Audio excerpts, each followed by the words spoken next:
Hi everyone, Steve. Welcome to the Audiophiles. Another great show here today. I always say that, but it is another great show.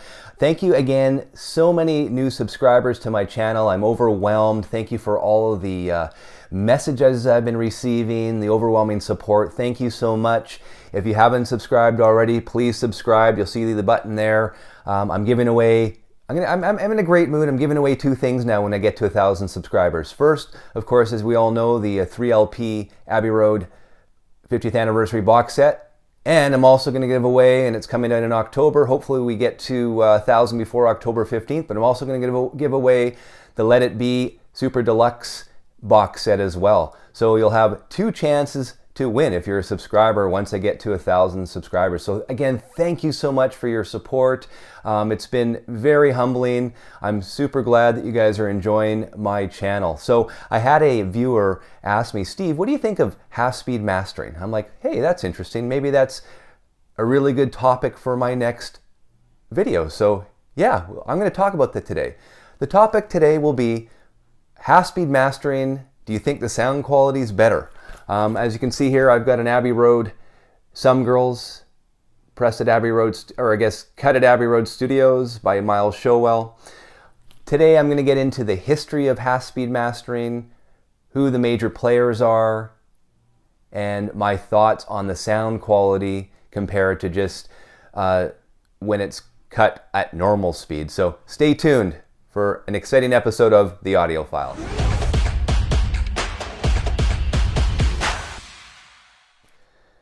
Half-speed mastering. Is the sound quality better? Well, here's one example. This is Pink Floyd's Dark Side of the Moon by Mobile Fidelity Sound Labs, one of their, I guess, most iconic pressings that they did.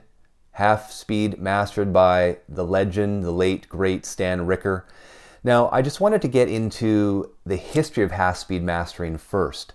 Half-speed mastering was first introduced in around about 1958 when Decca Records and the London label started processing the half-speed mastering process on their own labels. Then, in 1977, Mobile Fidelity started marketing half-speed mastering when the late Stan Rickers, who was their main mastering engineer, decided to cut at half speed. And that was Mobile Fidelity's major selling point, starting in 1977. And as you can see here, one of the, I think, best sounding Dark Side of the Moon pressings ever, Mobile Fidelity's version. Some may argue the UK's better, or the 30th anniversary, but as a half-speed mastering, this one sounds awesome. Now, other record labels also followed in the 1970s and 80s as well. You had Columbia, MCA, A&M Records, CBS, all did their half-speed as well. So what is the half-speed mastering process? Well, you know, it's actually pretty simple.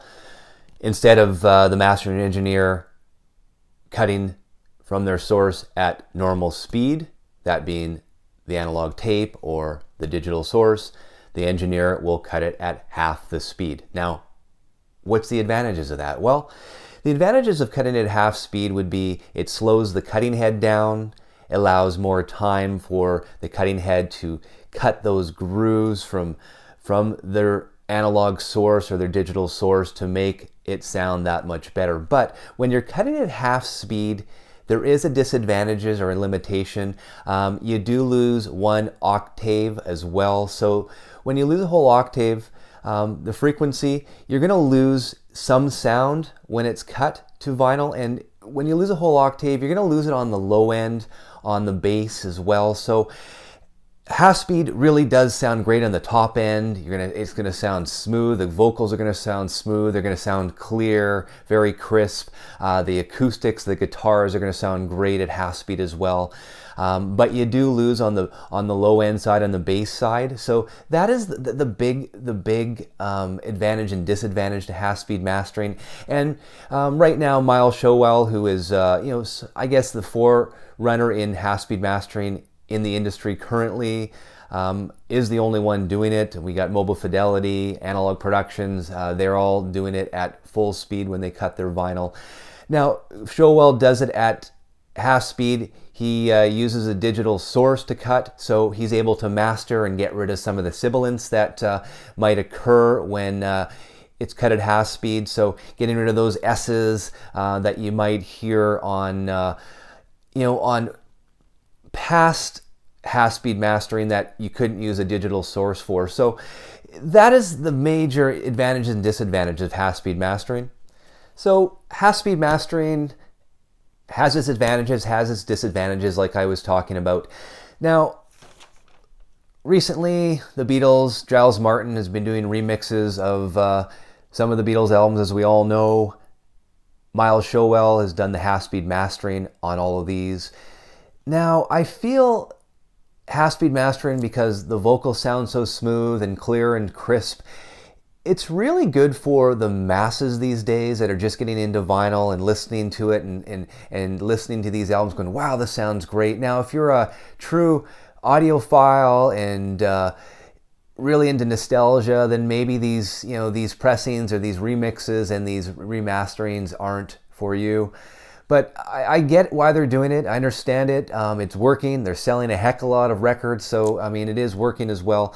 But you can recall I did a recent shootout on Brothers in Arms' Dire Straits album. It was the Abbey Road Studios half-speed mastering versus the Mobile Fidelity. Now, it was close, but I felt like the Mobile Fidelity album had a little more punch to it, a little more brightness, where the half-speed Brothers in Arms, it was close, but it was a little bit more smoother. The bass was a little bit more smoother. It was close, but I just felt that the Mobile Fidelity one, it was more, felt like it was in the studio and had that real kick to it. So that's, I think really what we're seeing with half-speed mastering today. It's being marketed more towards the masses as more and more people get into vinyl and they're hearing some of these records or albums for the first time, such as the Beatles remixed this way and mastered this way. So as an audiophile or a true analog enthusiast, you might not like half-speed mastering because it's not directly from the digital source.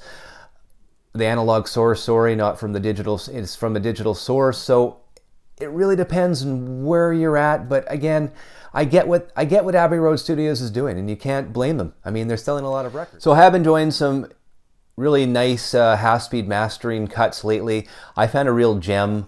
It was actually a Record Store Day gem, half-speed cut by Stan Ricker back in 2013. It's a 3 LP set. Cream, Royal Albert Hall Live, half speed by Stan Ricker. I think it's a real gem. Unfortunately, this time I did order it and it's being shipped to me still, so I haven't been able to do a review of it. But I've had a lot of viewers DM me. I've had some other people, we've talked about it. They say this one is a beauty. So this is Cream, Royal Albert Hall Live, 3 LP set, half speed cut by Stan Ricker. It was a 2013 Record Store Day release. And to top it off, there's only 1,500 of them. So have a look on Discogs. You can see the different prices as well. So yeah, I'm excited to get that one in the mail. Hopefully I get that one next week. And I've also been enjoying the Abbey Road Studios, the Rolling Stone pressings as well. Really enjoying those ones. I haven't yet compared them to some of my Mobile Fidelity stuff, but I'm going to get to that as well. But in the meantime, guys, really happy to do this one. It was lots of fun. As always, I'm really hopeful that you got a lot out of this. And until next time, turn that music up and keep spinning your records. Have a great day.